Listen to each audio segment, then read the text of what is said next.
Hei sann, folkens, og velkommen til min utfordringsvideo nummer 13. Dere har sikkert ventet lenge på hva min neste utfordring skal bli. Og den skal jeg gjøre nå i dag. Og i dag skal jeg gjøre The Mushroom Eating Challenge. Oppi her så er det cirka 1 kilo så champignon som jeg skal spise på tid. Og så, jeg må ha den fremme så jeg kan se når jeg spiser det. Apropos Mushroom Eating Challenge, så vises denne en liten del av filmen min. Altså, denne soppen her. Så,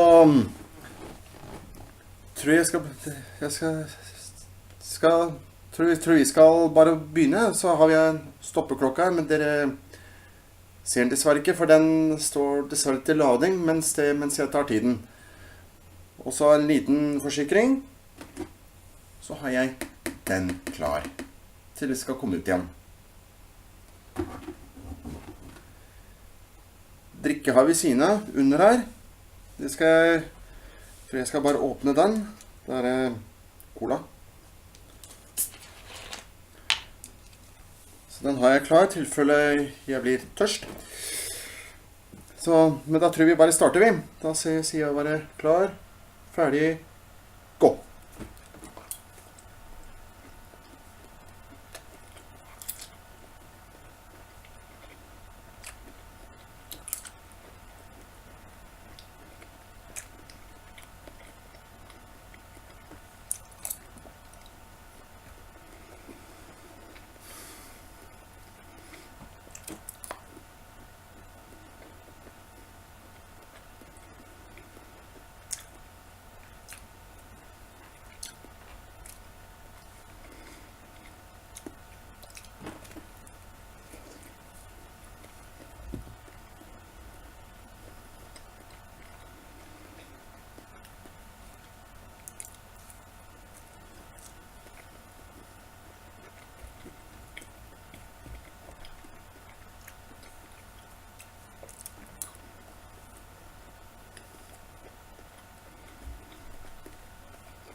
Jeg liker å ta pause mellom, så jeg ikke storspiser, for da blir jeg bare kvalm.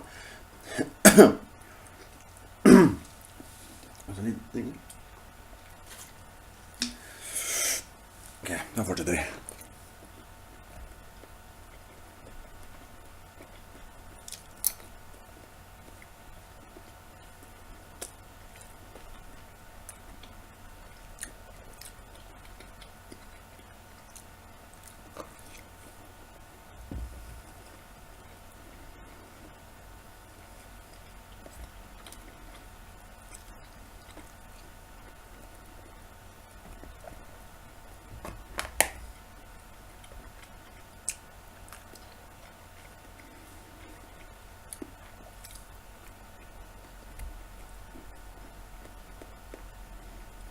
Så er det noen sånne litt store biter her, så jeg må ta de små biter her, ikke stedet for hele. For det gjorde ikke jeg nå i sted, for da tok jeg bare hele i kjeften.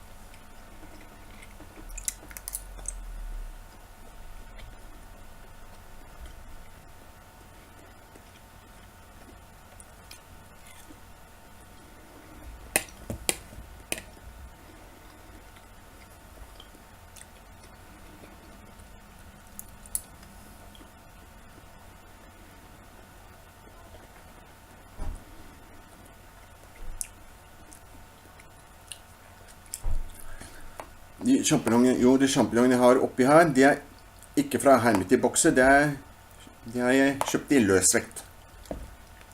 Så det ikke blir noe juks.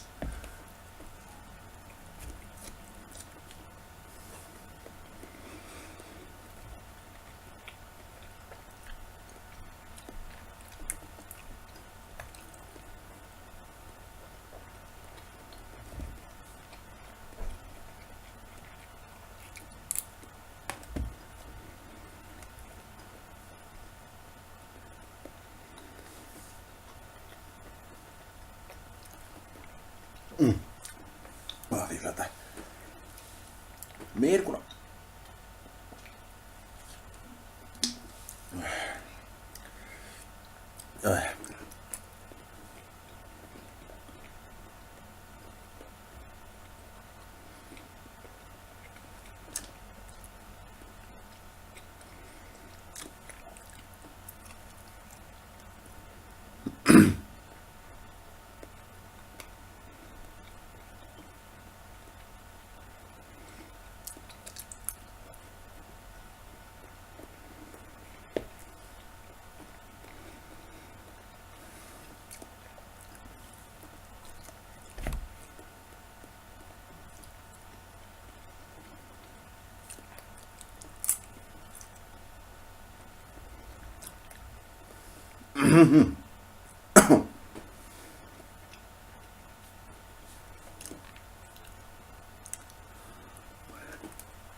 Fy flate.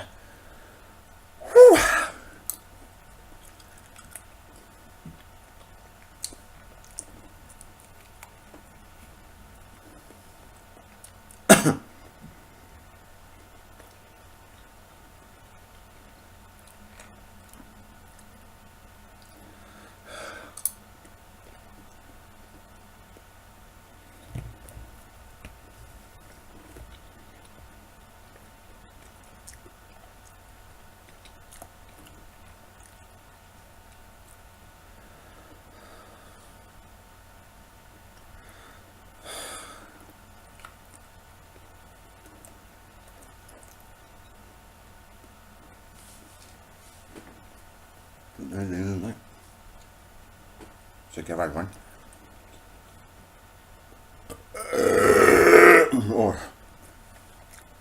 Oi sann. Oi. Den satt.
Det går litt tregt nå, så bare stå på.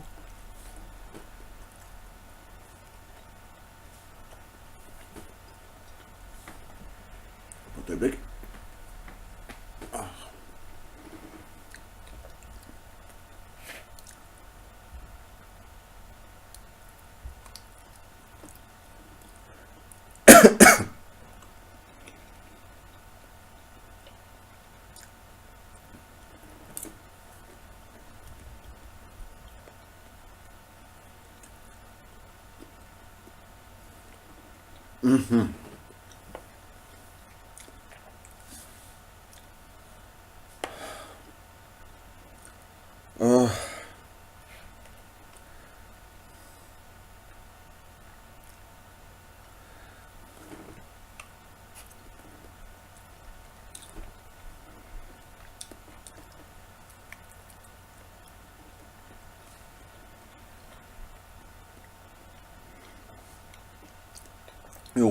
så må jeg bare nevne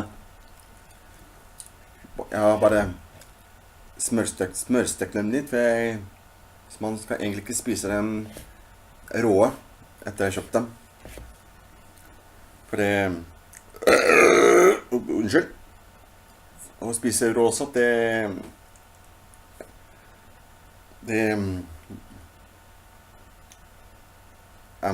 folk ikke vant til, men jeg er litt vant til det, men jeg kan ikke bare spise råsopp, liksom. Det går ikke.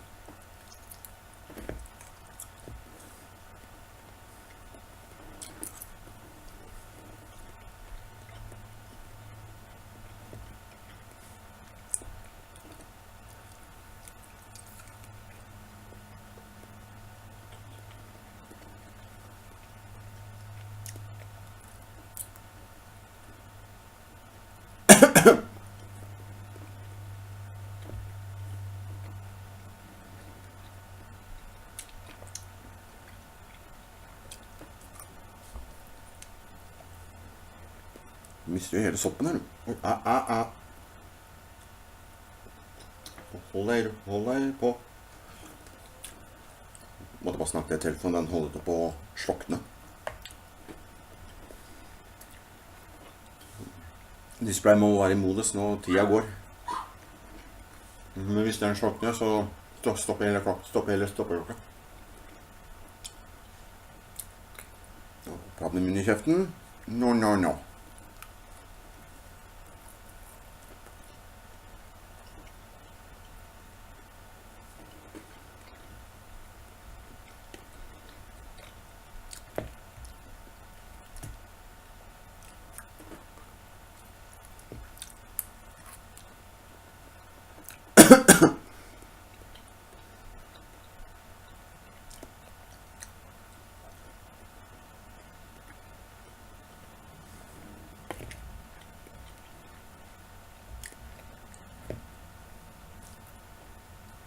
Ups, mistet jeg soppen. Men heldigvis så landet den opp i bolla. Bolla her.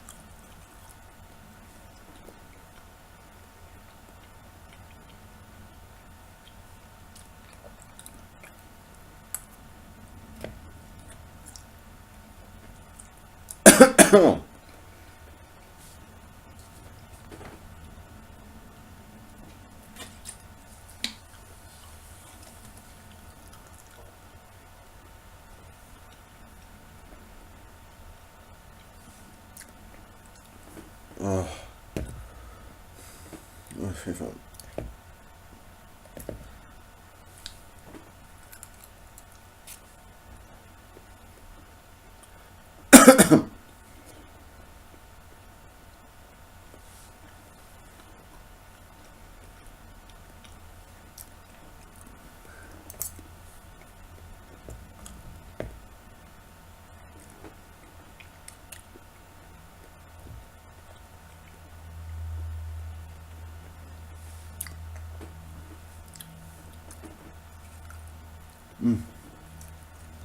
Oi.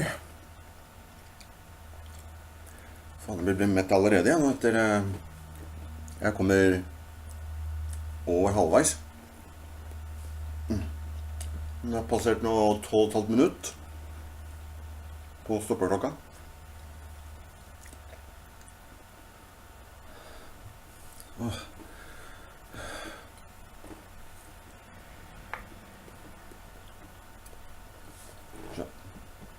Bare holde den så den ikke slokner der eller.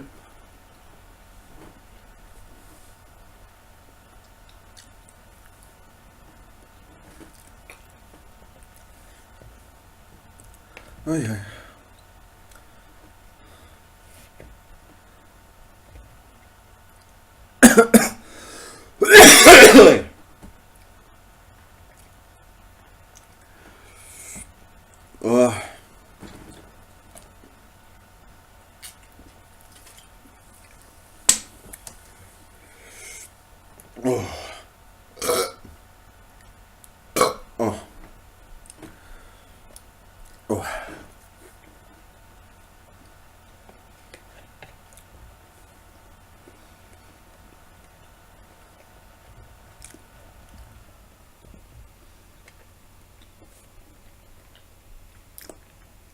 Åh.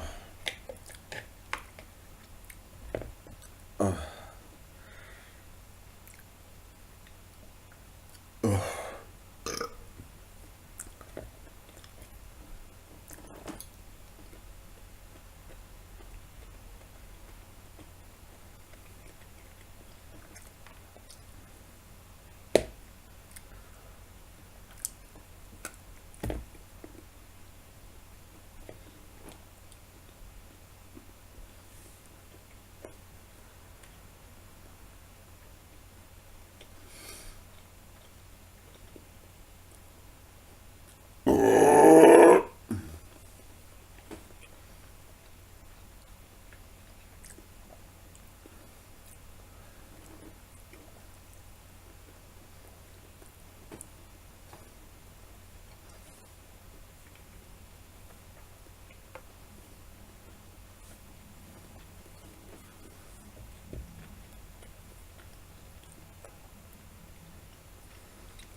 Faen, kvartet har for faen gått 15 minutter med spisinga mi.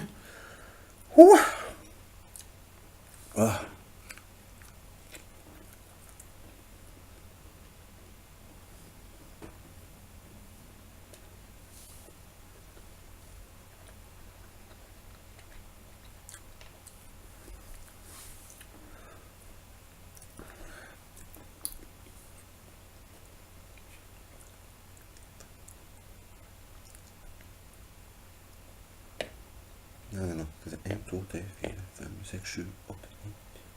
Nei, 1, 2, 3, 4, 5, 6, 7, 8, 9. Det er igjen 13 sopp igjen. Og det har gått nå underkant av 16 minutter. Jo, sorry det gjorde sånn, for det er en usynlig klokke. Som egentlig er der. Den har passert 16 minutter.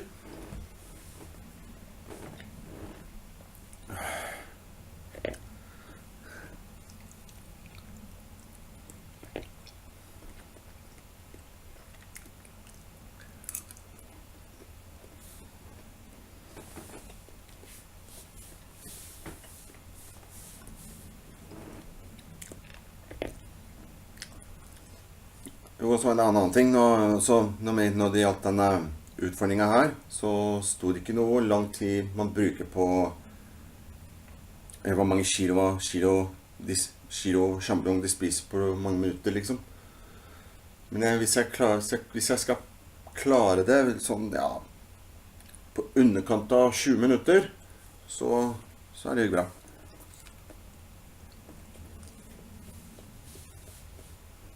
Men hvis den passerer 20 minutter, så er det fett.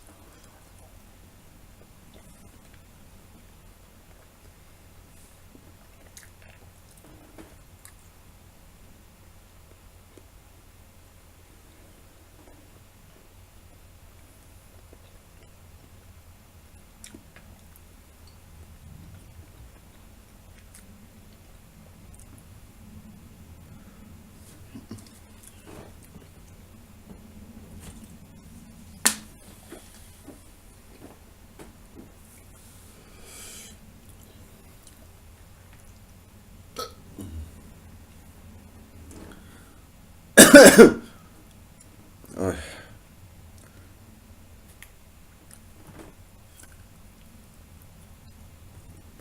Shit.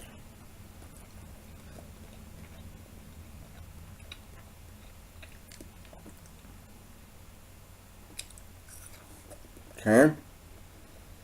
10 biter igjen.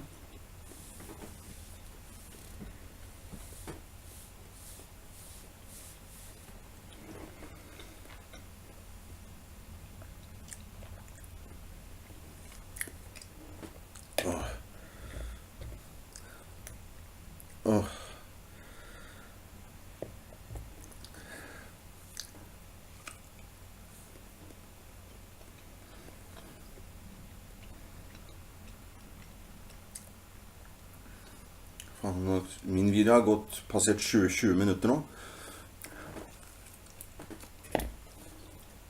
Det lengste hittil. De andre videoene mine er fra rundt, ja, 10 minutter, kvarter, 17 minutter, cirka.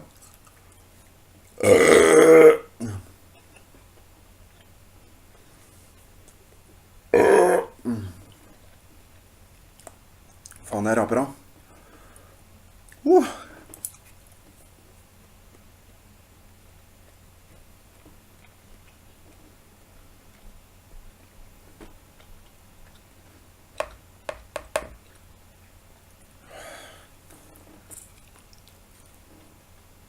Ta små biter nå, I stedet for hele biten.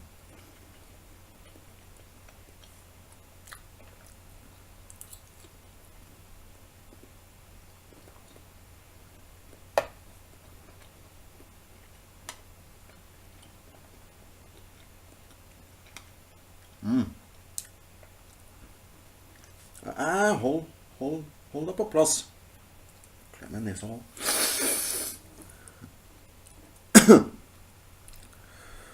Ok. 8 biter igjen, og det har gått 20 minutter. Det får bare gå.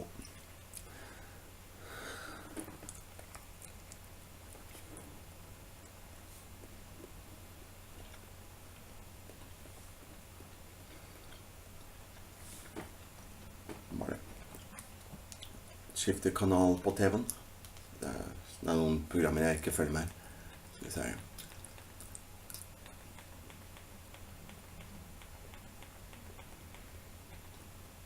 Titta på den der vi på.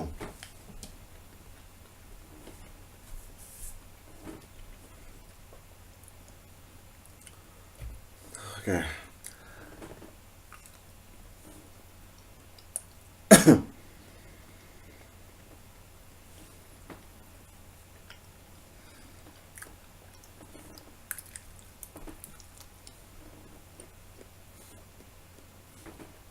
Det er nesa mi, ja.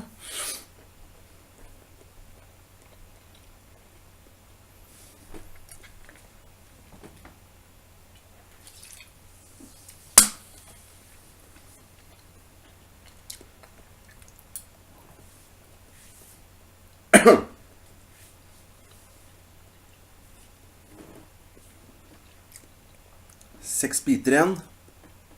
Herlighet.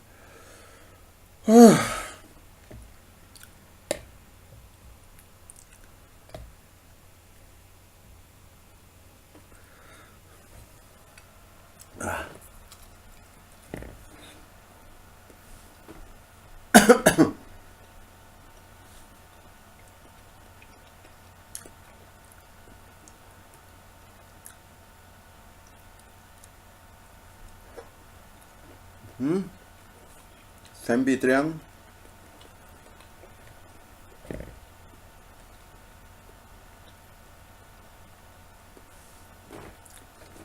Men jeg må drikke hele tiden, så jeg unngår å spytte.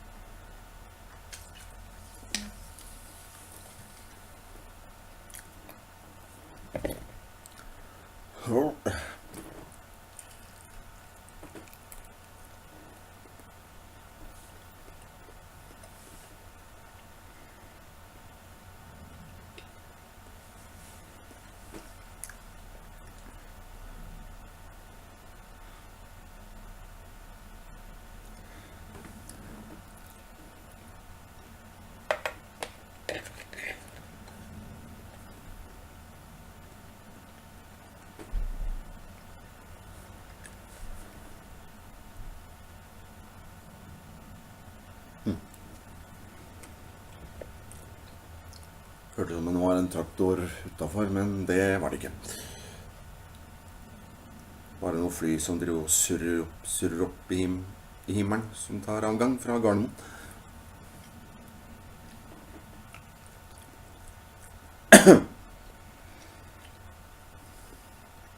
Ok, 23,5 minutter har gått. Og 25 minutter av min video.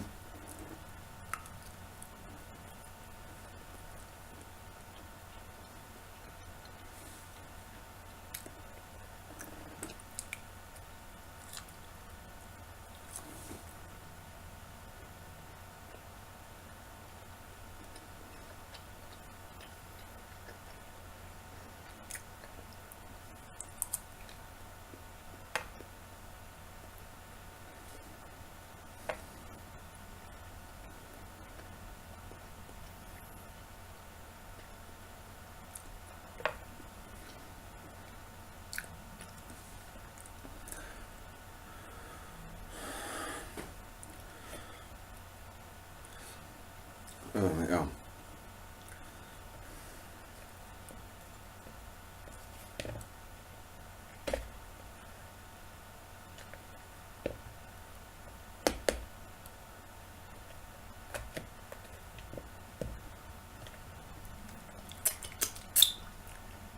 Jeg gjør det håndkleet mitt nå.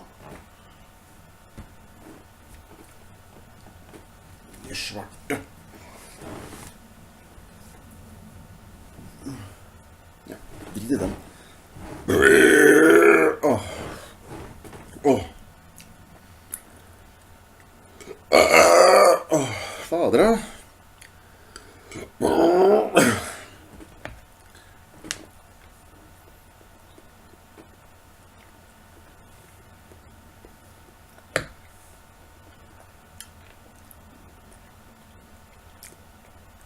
Ok, 2 biter igjen. Ja, 2 biter igjen.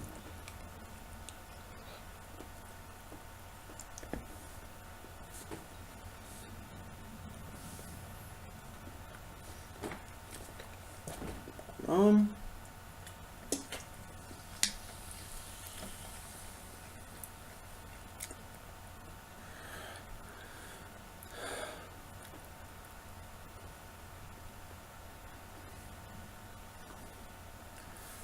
Så nå, den siste biten, den er litt stor, så jeg tenkte å dele den opp litt. Så det blir til en hel. Så det deler den opp, så det blir en bit igjen. Eller det blir 4 småbiter da, av den ene.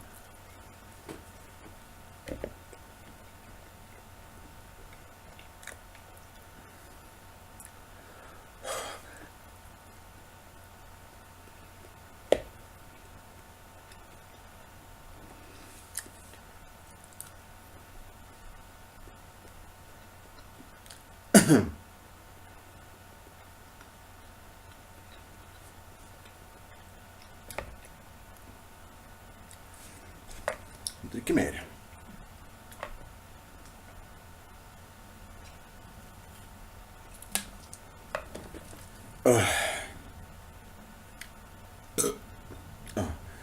Ok, 27 minutter.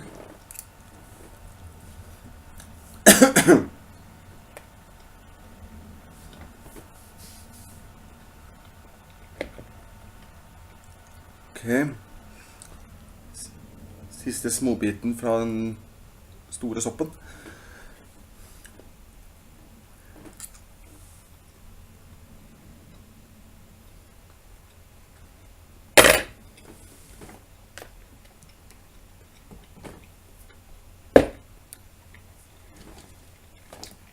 Oi.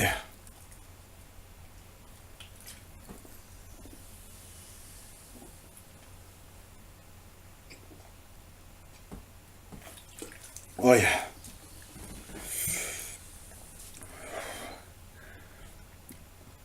Klarte det på underkant av en halvtime.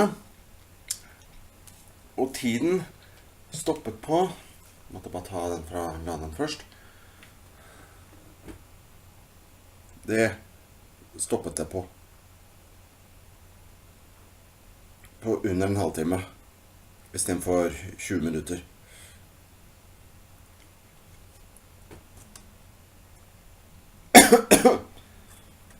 Oi. Så må jeg bare slappe av litt, så det ikke skjer noe. Jeg har jo tok frem bøtta klar til før det skal komme opp igjen. Så jo sånn grunnen at jeg måtte drikke sånn innimellom når jeg spiste det sånn, det er bare for å unngå at jeg ikke blir kvalm. Så det lønner seg å gjøre. Hvis jeg ikke gjør det, da kommer det ut igjen. Å, fy faen, nå er jeg mett. Åh, dæven dødt.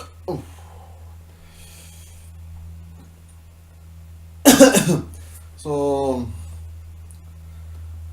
oi. Så 1 kilo. Det får holde for meg i hvert fall. Så Mer enn det går jeg ikke. Det tar jeg ikke. Kan ikke bruke. Oi, klarer ikke å snakke her.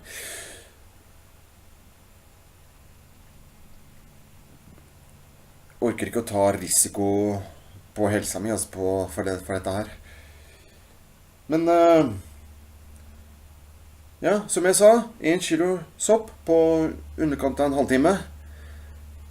Så da vil jeg bare, ja, før jeg så, da vil jeg bare si takk for at du så på videoen min.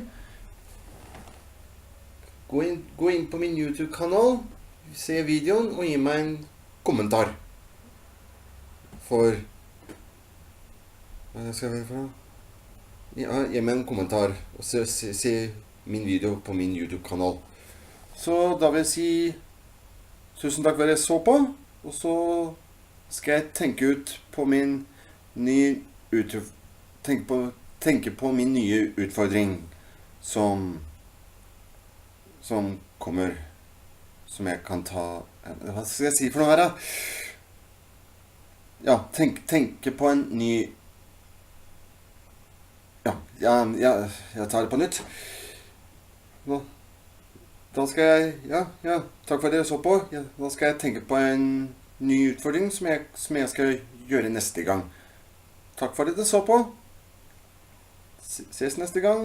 Ha det bra. Og det, ja.